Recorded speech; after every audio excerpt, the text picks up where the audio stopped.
Hello everyone. Today we will learn about chemical bonds. So what are chemical bonds?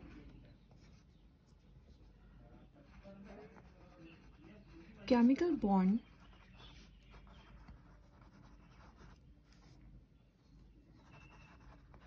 are attraction between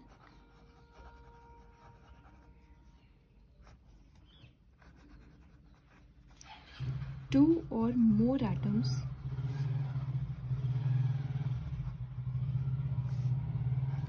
that form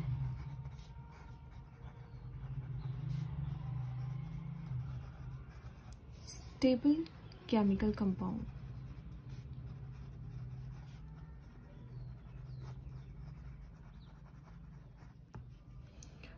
So definition में लिखा है chemical bond are attraction between two or more atoms that form stable compound.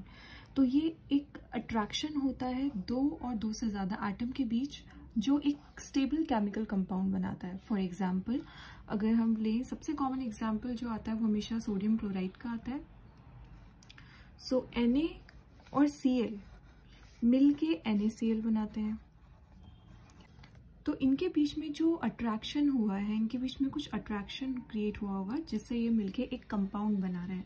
तो जो attraction या जो force of attraction इनके बीच में लगा होगा वो हम बोलते हैं केमिकल बॉन्ड. सो अब हमें ये देखना है कि ऐसा क्यों हुआ. हम कैसे कह सकते हैं कि एक स्टेबल केमिकल कंपाउंड है, जो कि डेफिनेशन में यहाँ पे लिखा है स्टेबल केमिकल कंपाउंड. सोडियम का एटॉमिक नंबर था 11 और इसको हमने जब इलेक्ट्रॉनिक कॉन्फ़िगरेशन लिखा था तो वो बनता है 281. ये मैंने अपनी प्रीवियस वीडियो में एक्सप्लेन किया हुआ है कैसे 281 हमने इलेक्ट्रॉनिक कॉन्फ़िगरेशन लिखा.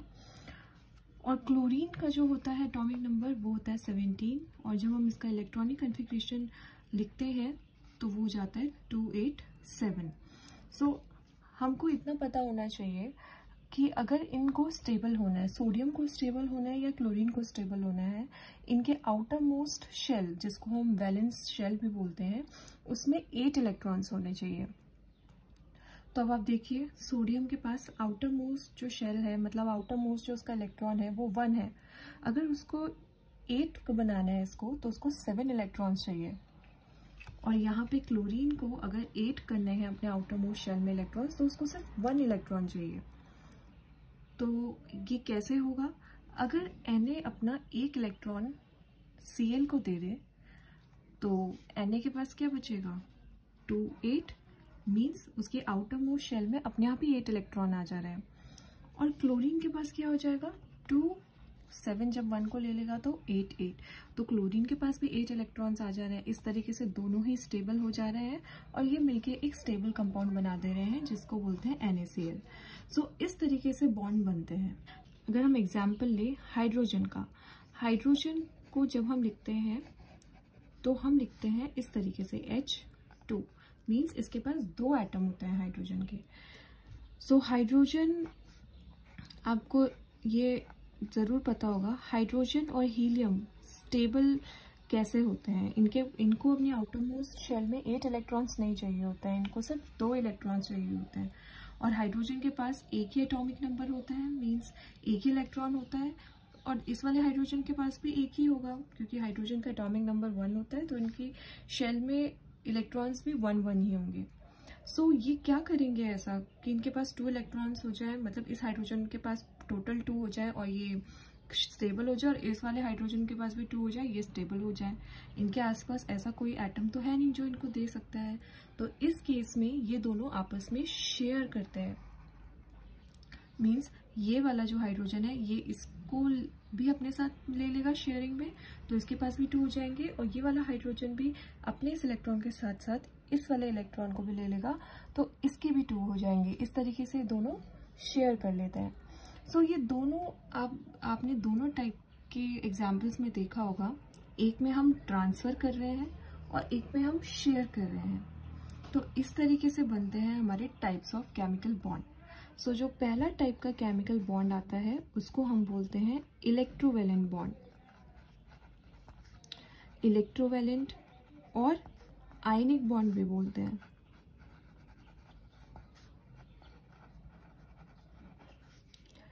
सेकेंड टाइप का जो एग्जाम्पल की बात हो रही है उसे बोलते हैं कोवेलेंट बॉन्ड। कोवेलेंट बॉन्ड का अदर नेम होता है मॉलिक्यूलर। कोवेलेंट और मॉलिक्यूलर दोनों नाम बोल सकते हैं, बट मोस्टली जो यूज़ किया जाता है वो कोवेलेंट यूज़ किया जाता है, बट इलेक्ट्रोवेलेंट में दोनों नेम यूज़ किए जाते हैं। एंड थर्ड जो एग्जाम्पल होता है बॉन्ड का वो होता है कोऑर्डिनेट बॉन्ड। सो कोऑर्डिनेट और dative.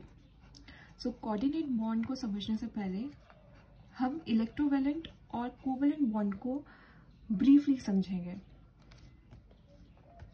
So first we will start with electrovalent bond और ionic bond.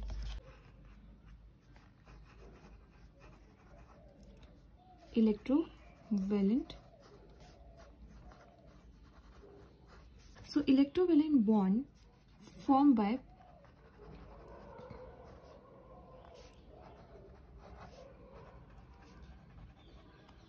Transfer of electrons. हमने अभी पीछे एग्जाम्पल में देखा था कैसे ट्रांसफर हुआ था, वो हम यहाँ पे भी देखेंगे।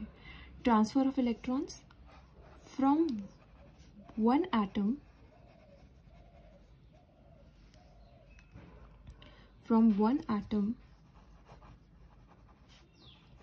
of an element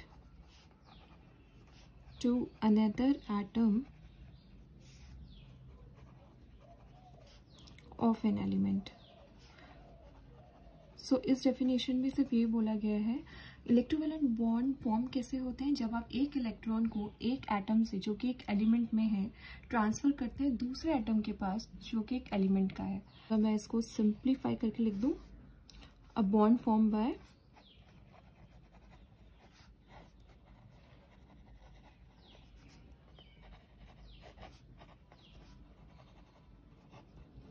transfer of electrons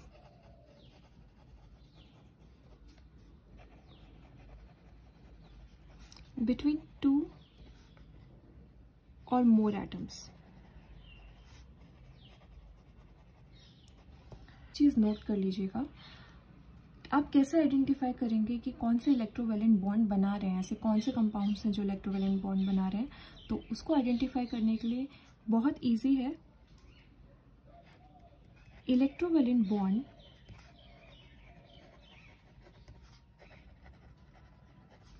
are always formed between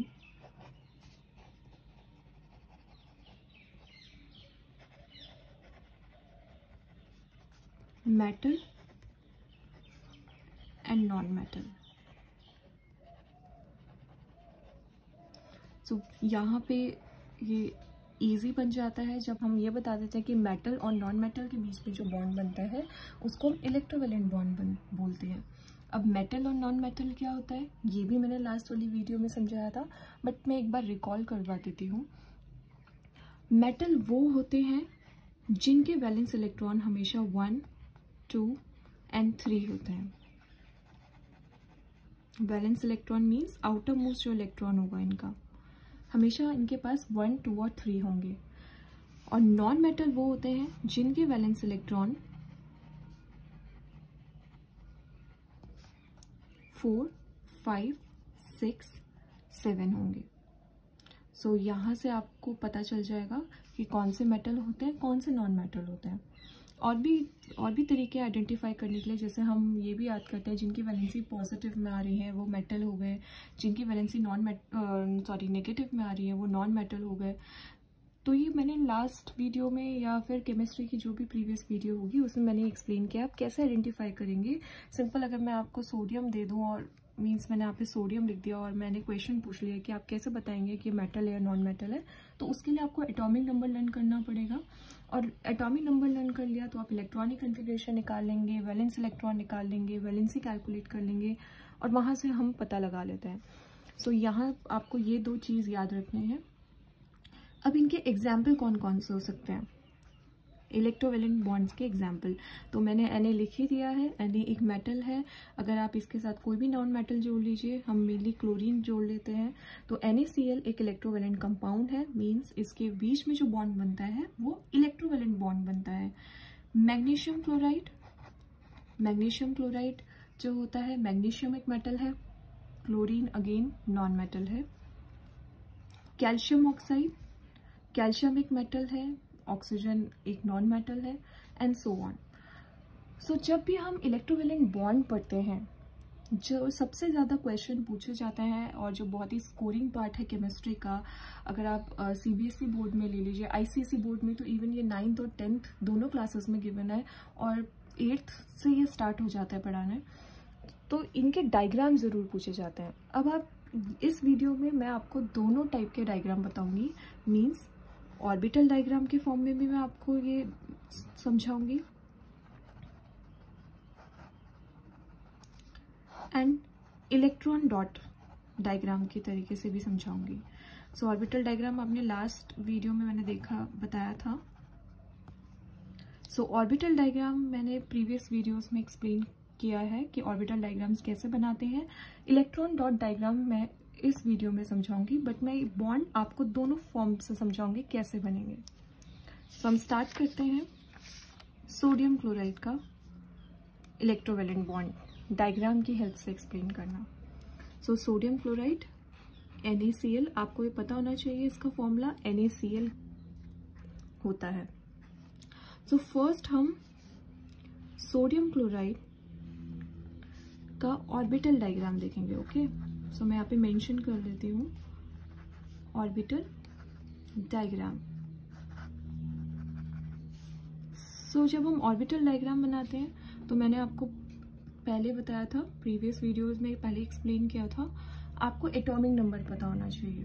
okay, so Na का कितना होता है 11 और इलेक्ट्रॉनिक कॉन्फ़िगरेशन क्या होता है 281।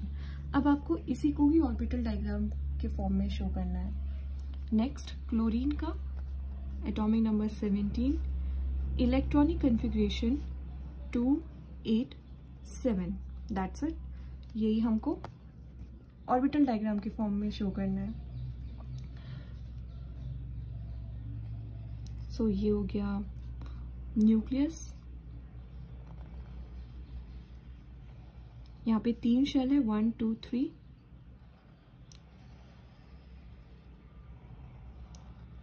ओके, मैं आपको यहाँ पे एक चीज़ और बता देती हूँ, क्योंकि यहाँ पे हम ऑर्बिटल डायग्राम बना रहे हैं इलेक्ट्रोवैलेंट बॉन्ड को एक्सप्लेन करने के लिए, और जब मैंने सिर्फ आपको ऑर्बिटल डायग्राम बताया था तो मैंने आपको ये बोला था कि आप जो पहला वाला सर्कल लेंगे वो सिर्फ आप न्यूट्रॉन और प्रोटॉन को एक्सप्लेन करने के लिए लेंगे, बट जब आप डायग्राम बॉन्ड को समझाने के लिए कर रहे हैं तो आप इसको फर्स्ट शेल मान सकते हैं, मीन्स आप इसे K शेल मान सकते हैं, ये L और M, क्योंकि इतना ही बना सकते हैं।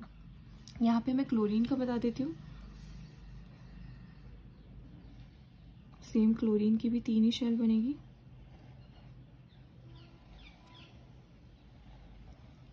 ओके, मैं यहाँ पे पेन यूज़ कर रही हूँ, बट आप तो डायग्राम पेंसिल से ही ड्रॉ करेंगे, इसलिए मैं यहाँ पे डिफरेंट कलर यूज़ कर रही हूँ, बट आप पेंसिल से ड्रॉ करेंगे और बहुत नीट एंड क्लीन डायग्राम होना चाहिए। यहाँ पे मैं शो कर देती हूँ कि ये सोडियम का है और ये क्लोरीन का है। सो फर्स्ट शेल में 2 इलेक्ट्रॉन्स, सेकेंड शेल में 8 इलेक्ट्रॉन्स, लास्ट शेल में 1 इलेक्ट्रॉन। क्लोरीन में अगेन फर्स्ट शेल में 2 इलेक्ट्रॉन्स, सेकेंड में 8 एंड थर्ड शेल में 7 इलेक्ट्रॉन्स, 1 2 3 4 5 6 7। सो हमें क्या करना है, यहाँ पे इसके पास 1 इलेक्ट्रॉन है, इसके पास 7 है, दोनों को अपने आउटर मोस्ट शेल में 8 इलेक्ट्रॉन्स करने हैं। सो 1 वाला जो है वो इधर आ जाएगा और इसको 8 कर देगा, और ये यहाँ पे 2 8 हो जाएगा। मीन्स जब ये एक डोनेट कर देगा ये सोडियम, तो इसके पास सिर्फ 2 8 बचेंगे, इसका इलेक्ट्रॉनिक कॉन्फ़िगरेशन 2 8 हो जाएगा, और 7 के पास जब 1 आ जाएगा मीन्स वो एक गेन कर लेगा, तो उसका इलेक्ट्रॉनिक कॉन्फ़िगरेशन क्लोरीन का 2 8 8 हो जाएगा। तो हम इसी को डायग्राम की हेल्प से शो करेंगे। तो ये आउटर मोस्ट इलेक्ट्रॉन यहाँ पे ट्रांसफर होगा।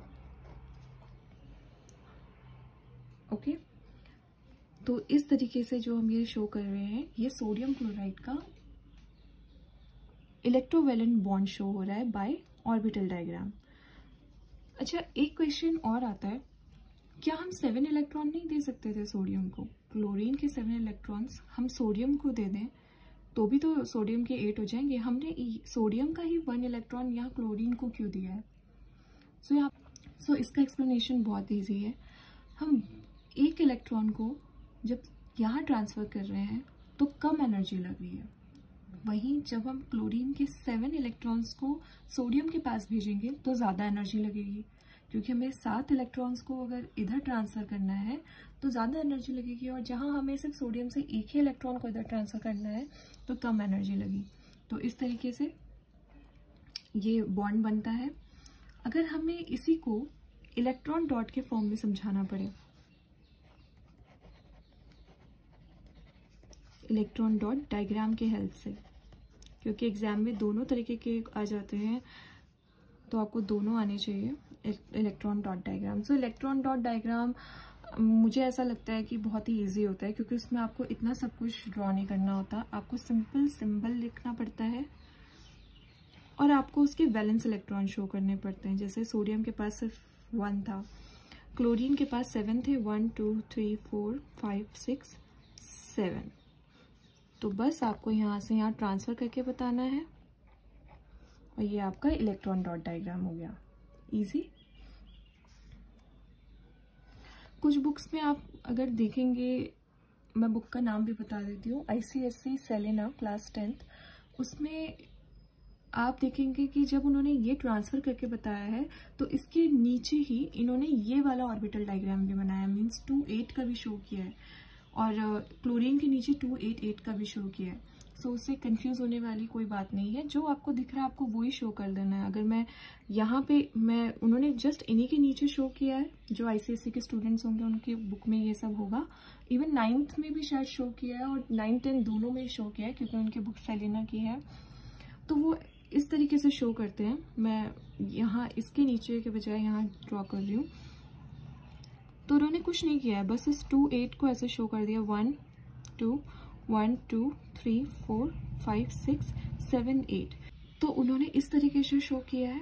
और आपको ये पता होना चाहिए कि जब कोई भी एटम अपने इलेक्ट्रॉन्स शेयर करता है तो उसके पास पॉजिटिव साइन आ जाता है, तो उन्होंने डायग्राम में इस तरीके से शो किया है।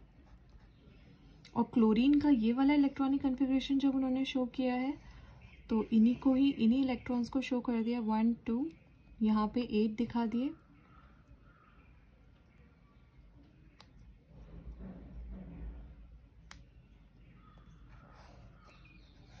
और इसने गेन किया है, मीन्स ये क्लोराइड आयन बन चुका है अब, और इसी को माइनस साइन दिखा दिया, दैट्स इट। और कुछ डिफरेंट नहीं है, इसलिए वहाँ पे भी कंफ्यूज होने की ज़रूरत नहीं है किसी को। यहाँ पे आपको बता देना है Cl नेगेटिव का और ये Na पॉजिटिव का डायग्राम है, और इलेक्ट्रॉन डॉट डायग्राम बस ऐसे ही बनेगा। नेक्स्ट एग्जाम्पल हम लेते हैं मैग्नीशियम क्लोराइड का। एक चीज़ आपको ज़रूर याद रखनी है, आपको एग्जाम में मैग्नीशियम क्लोराइड पूरे वर्ड में मिलेगा। मीन्स जब क्वेश्चन अगर आ गया कि आपको डायग्राम की हेल्प से इलेक्ट्रॉन बॉन्ड शो करना है, तो ऐसा नहीं आपको फॉर्मूला मिलेगा MgCl, तो आपको मैग्नीशियम क्लोराइड लिखा मिलेगा। आपको पता होना चाहिए मैग्नीशियम क्लोराइड MgCl2 फॉर्मूला होता है। इट मीन्स अगर हम ऑर्बिटल डायग्राम की हेल्प से एक्सप्लेन करते हैं, सो ऑर्बिटल डायग्राम की हेल्प से जब एक्सप्लेन करते हैं तो हमें पता होना चाहिए, एक Mg का हम ड्रॉ करेंगे, मैग्नीशियम का मैं अगर यहाँ पे शो कर दूँ, मैग्नीशियम का एटॉमिक नंबर होता है 12, तो इलेक्ट्रॉनिक कन्फिग्रेशन 2 8 2। क्लोरीन का एटॉमिक नंबर होता है 17, तो इलेक्ट्रॉनिक कन्फिग्रेशन 2 8 7, जो हम इसको उसी तरीके से ड्रॉ कर लेंगे। यहाँ पे आप 2 इलेक्ट्रॉन शो कर लीजिए, इस वाले में 8 कर लीजिए,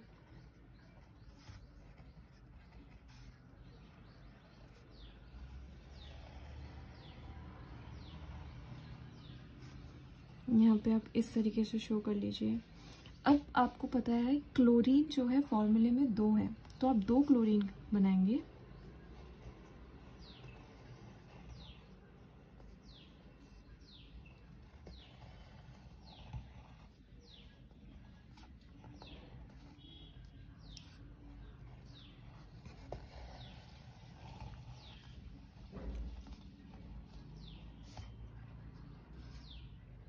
और सेम इसी तरीके से यहाँ पे दूसरा बनाएंगे।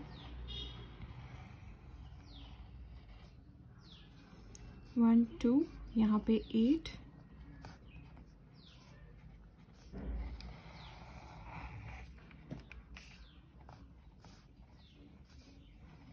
और यहाँ पे भी क्या करना है हमें, ये क्या करेगा, ये एक इलेक्ट्रॉन एक क्लोरीन को देगा, दूसरा इलेक्ट्रॉन अपना दूसरे क्लोरीन को देगा। मीन्स आप डायग्राम से समझिए, यहाँ से एक तो इसका यहाँ पे 7 है, अपना ये वाला जो है मैग्नीशियम एक इलेक्ट्रॉन इस वाले क्लोरीन को दे दिया, तो इसके 2 8 8 हो गए, और ये वाला जो है वो इस क्लोरीन को दे दिया, तो यहाँ पे इसके 2 8 8 हो गए। मीन्स ये जब ये गेन कर लेगा तो ये क्लोराइड आयन बन जाएगा, और जब ये डोनेट कर देगा तो ये मैग्नीशियम आयन बन जाएगा। अगर हम अब इलेक्ट्रॉन डॉट डायग्राम की हेल्प से समझे, इलेक्ट्रॉन डॉट डायग्राम,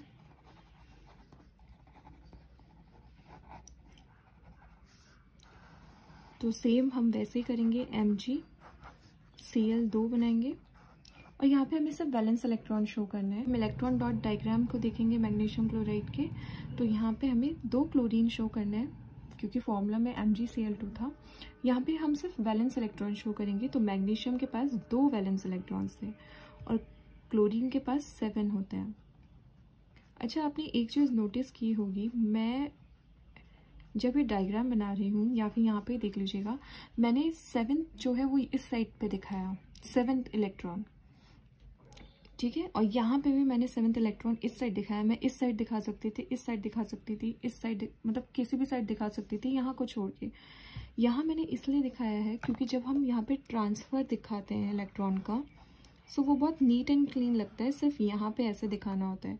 वरना अगर इधर पे बनाऊंगी तो इधर पे लगेगा, इधर पे बनाऊंगी तो मुझे इस तरीके से शो करना पड़ेगा। सो यहाँ पे एक बहुत नीट एंड क्लीन डायग्राम बनता है, इसलिए मैंने इस तरीके से शो किया है। आपको पेंसिल से ड्रॉ करना है। मैंने 2 डिफरेंट कलर के पेन यूज़ किए हैं, जिससे आपके सामने एक अच्छा प्रेजेंट हो डायग्राम। आपको पेंसिल से ड्रॉ करना है, और पेंसिल से अगर आप नीट एंड क्लीन डायग्राम बनाएंगे तो बहुत अच्छा लगता है, ऐसा कुछ नहीं है। अब हम लास्ट एग्जाम्पल देखते हैं। लास्ट एग्जाम्पल जो था calcium oxide. So calcium oxide का फॉर्मूला होता है CaO। So first orbital diagram, जब हम इसका ऑर्बिटल डायग्राम बनाएंगे उससे पहले हमें पता होना चाहिए कैल्शियम का एटॉमिक नंबर होता है 20। इलेक्ट्रॉनिक कॉन्फ़िगरेशन जब लिखेंगे 2 8 8 2। ऑक्सीजन का होता है 8, इलेक्ट्रॉनिक कॉन्फ़िगरेशन 2 6। अब इसी को ही हमें ऑर्बिटल डायग्राम की फॉर्म में दिखाना है। तो हम यहाँ पे पहले लिख देंगे कैल्शियम, क्योंकि इसकी 4 शेल बननी है तो थोड़ा मैं छोटा बना रही हूँ, पर छोटा बनाना है अपनी आंसर शीट, इतना भी छोटा नहीं बट इतना कि आपका डायग्राम अच्छे से दिखे।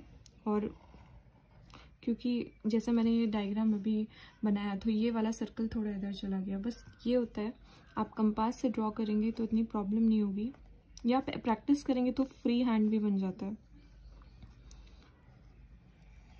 और ये हो गई लास्ट शेल, जिसमें मुझे 2 इलेक्ट्रॉन शो करना है, तो मैं इस तरीके से शो कर रही हूँ। लास्ट शेल में मैं दोनों इलेक्ट्रॉन को साथ में शो नहीं कर रही हूँ, क्योंकि मुझे पता है कि मुझे अलग अलग इनको ट्रांसफ़र करके बताना है। सो ऑक्सीजन का जब मैं ड्रॉ करूँगी, इसकी 2 ही शेल है, 1 2, फर्स्ट शेल में 2 इलेक्ट्रॉन्स, और नेक्स्ट शेल में 1 2 3 4 5 6। तो यहाँ पे भी आपको पता है, अगर ये अपने ये 2 इलेक्ट्रॉन इस ऑक्सीजन को दे दे तो ये भी स्टेबल हो जाएगा और ये भी स्टेबल हो जाएगा। मीन्स इसके आउटर मोस्ट शेल में 8 आ जाएंगे, इसके भी आउटर मोस्ट शेल में 8 हो जाएंगे, तो वो ही होने वाला है। सो यहाँ से ये वाला इलेक्ट्रॉन यहाँ जाएगा और ये वाला इलेक्ट्रॉन यहाँ जाएगा, और इसके पास दोनों इलेक्ट्रॉन आ जाएंगे। मैं यहाँ पे शो नहीं कर रही हूँ, तो ये भी स्टेबल, ये भी स्टेबल। ये बन जाएगा कैल्शियम आयन और ये बन जाएगा ऑक्सीजन आयन। मैं साइड में वो फोटो भी लगा दूंगी किस तरीके से सेलेना की बुक्स में दिया है, चाहे वो सोडियम क्लोराइड के डायग्राम में दिया हो, चाहे वो मैग्नीशियम क्लोराइड के डायग्राम में दिया हो, चाहे वो कैल्शियम ऑक्साइड के डायग्राम में दिया हो। उन्होंने इनके आयंस के डायग्राम भी इन्हीं डायग्राम के नीचे बनाए हैं। नेक्स्ट हम इलेक्ट्रॉन डॉट की हेल्प से समझेंगे।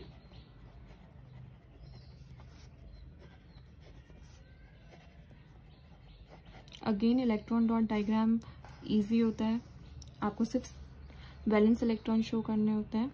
So calcium. अच्छा, अब इस डायग्राम में मैं आपको कुछ डिफरेंट तरीके से बताऊंगी, इतना कुछ ज़्यादा डिफरेंस नहीं है, बस कुछ बुक्स में क्या करते हैं, जैसे कि हम ऑक्सीजन और कैल्शियम का यहाँ पे इलेक्ट्रॉन शो कर रहे हैं, तो कैल्शियम के लिए वो क्रॉस से शो कर देंगे और ऑक्सीजन के लिए सर्कल से, या आप कैल्शियम को सर्कल से दिखा दीजिए और ऑक्सीजन को क्रॉस से, और इस तरीके से ट्रांसफ़र कर दीजिए। सो ये हो गया electron dot diagram of calcium oxide, और इस तरीके से डायग्राम बनते हैं सारे के सारे, ऑर्बिटल हो चाहे इलेक्ट्रॉन डॉट डायग्राम हो, और हम ये शो करते हैं कि ट्रांसफ़र हो रहा है। इट मीन्स ये आयनिक बॉन्ड बना रहा है, आयनिक और इलेक्ट्रोवैलेंट बॉन्ड बना रहा है। ओके, अब जो सबसे इम्पॉर्टेंट बात है इस टॉपिक के बारे में, वो क्वेश्चन आता है कि why electrovalent compounds are stable compounds. Means ये चाहे जितने भी दिख रहे हैं आपको, calcium oxide, magnesium chloride, sodium chloride, ये स्टेबल कंपाउंड क्यों बोले जाते हैं। अगर हम कैल्शियम ऑक्साइड का एग्जांपल ले लेते हैं, सो आपको पता है कि जब कैल्शियम ने अपने 2 इलेक्ट्रॉन्स ऑक्सीजन को दे दिए, तो 2 इलेक्ट्रॉन्स दिए, इसलिए उसके पास 2+ चार्ज आ जाता है, और ऑक्सीजन ने वही 2 इलेक्ट्रॉन्स गेन किए हैं, इसलिए उसके पास 2 नेगेटिव चार्ज आ जाता है। अब आपको पता है कि पॉजिटिव और नेगेटिव चार्ज एक दूसरे से अट्रैक्ट करते हैं, और जब ये अट्रैक्ट करते हैं तो इनके बीच में जो फोर्स बनता है उसको बोलते हैं इलेक्ट्रोस्टैटिक फोर्स ऑफ अट्रैक्शन, और इलेक्ट्रोस्टैटिक फोर्स भी बोल सकते हैं। मींस इनके बीच में जो फोर्स होता है वो इलेक्ट्रोस्टैटिक फोर्स होता है, और कहीं कहीं पे लिखा है इलेक्ट्रोस्टैटिक फोर्स ऑफ अट्रैक्शन। सो ये जो फोर्स होता है वो इतना स्ट्रांग होता है कि ये बहुत स्टेबल कंपाउंड बनाते हैं। मींस बहुत इनके बीच में जो बॉन्डिंग होती है बहुत स्ट्रांग होती है, आप उसे ईजिली ब्रेक नहीं कर सकते। That's why they are always solid. ऐसे कंपाउंड्स हमेशा सॉलिड भी होते हैं और स्टेबल भी होते हैं। सो कभी भी अगर क्वेश्चन आता है कि Y electrovalent compounds are stable, because they form a strong force, that is electrostatic force between 2 atoms, and that's why they are known as stable compounds, or they are stable. So ये आपको याद रखना है, और ये question किसी भी compound का एग्जांपल देख के बोल सकते हैं कि why sodium chloride is a stable compound, why magnesium chloride is a stable compound, why calcium oxide is a stable compound. और एल्यूमिनियम क्लोराइड में मैं एग्जांपल में ले सकती हूँ, क्योंकि एल्यूमिनियम एक मेटल है और क्लोरीन एक नॉन मेटल है, और डायग्राम भी बिल्कुल सिंपल बनेगा, बस आपको फॉर्मूले आने चाहिए। एल्यूमिनियम क्लोराइड का अगर आता है तो एल्यूमिनियम क्लोराइड का फॉर्मूला AlCl3 बनेगा, तो वहाँ पे आप Al का एक बनाएंगे और Cl3 बनाएंगे, इस तरीके से आप ड्रॉ करेंगे। नेक्स्ट वीडियो में हम covalent bond and coordinate bond को देखेंगे, उनकी डेफिनेशन, उनके एग्जाम्पल्स, डायग्राम की हेल्प से समझेंगे, एंड क्या डिफरेंस है तीनों टाइप के बॉन्ड्स में। सो आई होप आपको ये सारे टॉपिक क्लियर हुए होंगे जो आज मैंने कवर किए हैं। अभी ये टॉपिक पूरा कंप्लीट नहीं हुआ है, बट इसके 2 और टॉपिक अभी बचते हैं। सो मैं कोशिश करूँगी कि मैं जल्दी उसको भी अपलोड कर दूँ और आपका एक चैप्टर कवर हो जाए, क्योंकि ये चैप्टर बहुत इंपॉर्टेंट है। ICSE स्टूडेंट्स के लिए तो बहुत इंपॉर्टेंट है, क्योंकि वो 9th में भी ये पढ़ते हैं और 10th में भी ये आता है उनका, और जो CBSE के स्टूडेंट्स हैं उनके लिए भी ये चैप्टर बहुत इंपॉर्टेंट है। सो हम नेक्स्ट वीडियो में covalent bond and dative bond को कवर करेंगे। Till then, thank you and have a nice day.